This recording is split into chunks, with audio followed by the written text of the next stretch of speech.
Намайг хадаач юм дээ шүү дээ. Жижигчин болох гэж яхад би одоо зовдолж хөдөө ойлцсон байхгүй. Тэгээд дуугаан дуулж чадаагүй. Одоо энэ Хүрвээ генерал аймгийн дарга байсан би шууд орсон. Хүрвээ надад одоо анхааралтай хандаж Наран пассворд олгуулсан. Үндэсний тэгээд би тэтгэвэр тогтоолгосон. Тэгээд Баавалтын Чандван суманд очиж гисэн, зөвшөөрсөн. Ингээд Чандван суманд би ганцаараа 5 жил гараад байсан. Гэтэл Малтай болсон, зун цагт нь Малтайгаан төрсөн нутаг Батхны голын хэрэг дээр гардаг.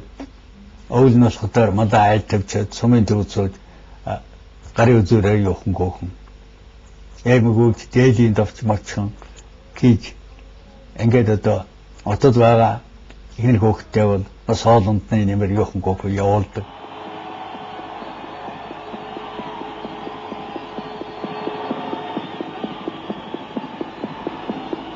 Гэвэтэл одоо өөрчлөн байгуулалтын сэтгэл салхиод сэвэлзэж Монгол оронд нөлөө болсон. Гэр бүлийн улсуудад эргэсэн намайг таньдаг нөхдөөч яв гэсэн. Ингээд би 89 онд дотнд орж ирээ. Тэгээ 90 онд одоо энэ ардлын буйнаар цагаатгсан. Тэгээд түүхийн бүгд турлаар намайг эрүүгийн гэргийн бүрдлэг болоогүй нөхцөлөөр шийтгэсэн байна гэж цагаатсан. Миний хураагдсан бүхэл хөрөнгийг уцааж өгүүлсэн. 25 жилийн хугацааны салингийн зөрөө шоронд байсан хугацааны салингийн зөрөөнүүдийг над нөхөж хөвлөөр шийдвэр гарсан, би авсан. Ингээд 90 онд бол Монгол Ардын хувьсгалд намайг онц хурлаас намайг цагаатгсан. Улс төрийн талаар гэж байгаа юм шүү дээ чинь тийм. Намайг тэр шоронд орсон болохдоор тэгж яваа. Тэрний яг тэгээд аль нь би цагаатсан.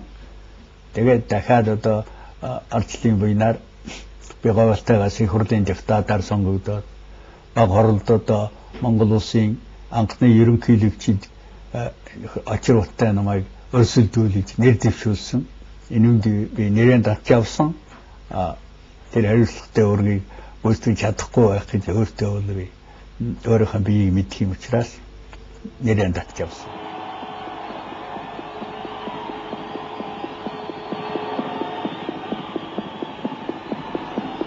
Нам надад итгэж байсан цагч үе нам намайг одоо буруутгаж байсан цагч үе гэлээхтэй миний хувь заяаны ихэнх ухамсартай бол Монгол Ардын хувьсгал намтай холбоотой.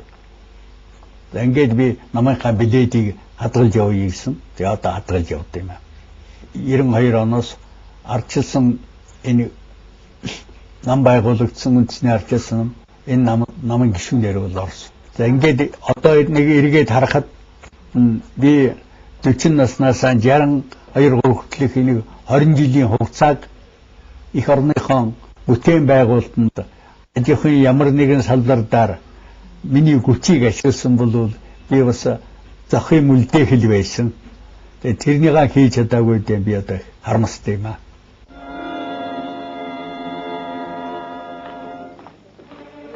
Тэгээ яг тэр хүн төрөх цагийг бид нэр өвчин зовлон багтай харин туулаад өнгөрөөсөн тэр 20 хэдэн жилийг тэр үндэ бас нэг бахархаж явдгийг бас муу улсуудын чинь бас нэг тойроод гардаг бас нэг ч гэсэн зовлонгоос сагцуулж явд юм энэ хэдэн хүүхэд маань янз бүрийн өвчин тусаагүй өвдөж заваагүй сайхан өсч хүмүүцгэлсэн тэр үнд нь бас баярлж явдгийг тэгээд одоо амаатан садан ах дүүсгээ бол бид нэр сэтгэл санаагаар их л зовоож ирсэн байх мэдээж хэрэг бидний ах дүүс бидний тэгж зовж явахад яаж сэтгэл тайван сайхан байх вэ мөн одоо ах дүүсээс маань одоо хавчигдаж хагдаж ажилласаа хөгжиж исэн улсууд маш олон байдаг.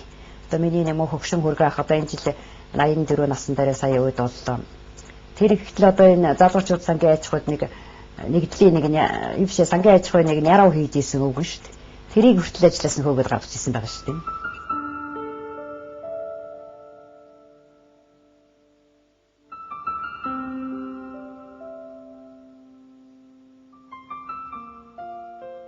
За бид хоёр одоо 1956 онд 55 онд танилцаад 56 онд айл гэр болж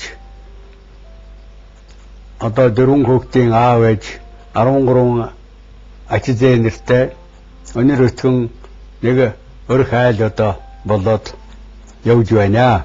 Залуу зандан байхтанд сайхан царай зүсэнд нь одоо татагдаж одоо танилцаад ингээд одоо хань жил болсон.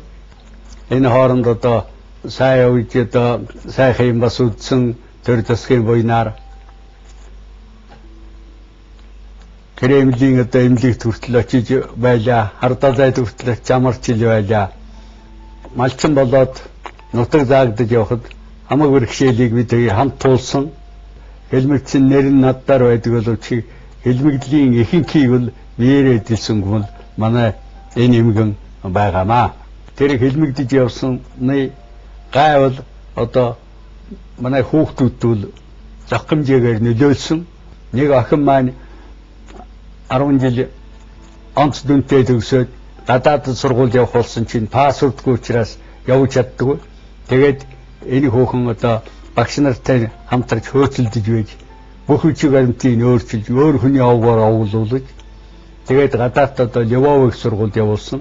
Өнөөдөр улсын орон сууцнд сууж байгаа хүн нэрч байхгүй миний дөрвөн хүүхдийн төр. Улсад ажил хийж байгаа хүн ганцхан нэг хүү захилгаан станцад одоо ууггүй маань 20 жил ажиллаад тэнд яг эрчим хүчний зэргийн ажилч явдаг. Тэгэл бусдууд нь бол сум амиа хуваараа хар орхон ажил одоо хийгээд энэ зах зээлд одоо амьдрч байна.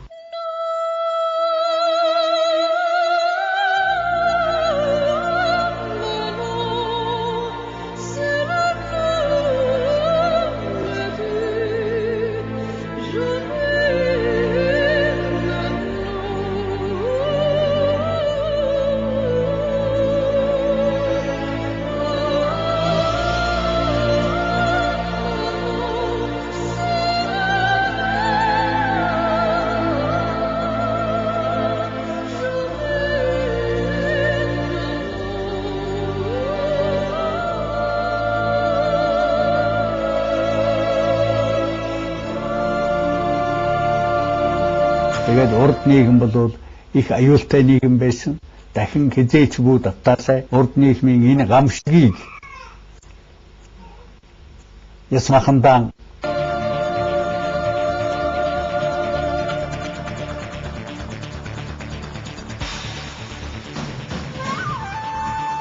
арчил гэдэг маань бол шударгын ёсыг дэмжих, зах зээлийг дэмжих, цөөнхийн хоолойг сонсох чадвартай тийм төрийг бол арчилсан төр гэж нэрлэдэг гэж тийм том яв байх юм байна лээ.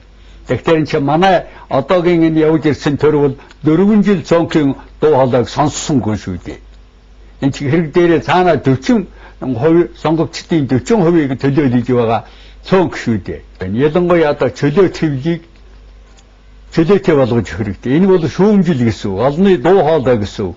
Энийг сонсдоггүй төр гэж бол жинхэнэ ард түмний сонирхлыг илэрхийлсэн төр байж чадахгүй.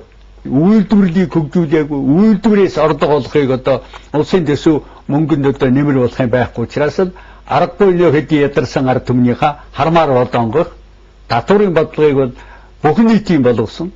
Мөнгө олж байгаа жаахан үйлдвэр компаниудыг бол одоо нэмүү ашигын татвараар гүндрүүлж бай. Энээс төсвөө бүрдүүлж байна. Ийм учраас арвилын хэмнэлтийг дээд зэрэгээр явуулах, өрөх айлаас авахуулаад улсын байгууллага улс даяараа арвилын хэмнэлтийн бодлогыг явуулж энэ өрлөгөн зардлыг одоо аль болохоор багасгаж тэгээд үйлдвэрээс ашиг орлого олдог болгох өрхийн үйлдвэрүүдийг хөгжүүлмээр байна.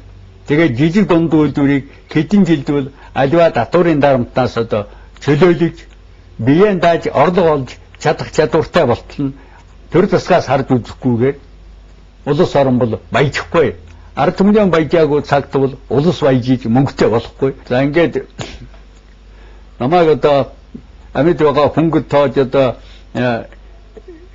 энэ телевизийн шугамар ард түмэнд миний царайг харуулах гэж хүчин чармаалт гаргасан энэ уянтай телевизийн хүчээр дахин нүүр өвчрсөн дан энэ амьд яваа насны одоо их баяр гэж үзэж байна. Монголын ард түмэн мөнгөний боолчлоос гараад оюун ухаанаа нээж сэтгэхийн чадлаа эзэмдэж сэтгэхийн хүчээр амьдралаа одоо зохицуулж явахыг бүх хүнд одоо бүсэн ерөөх байна. Цөмөрөн эрүүл инх байж урт удаан насалцгаагаарай.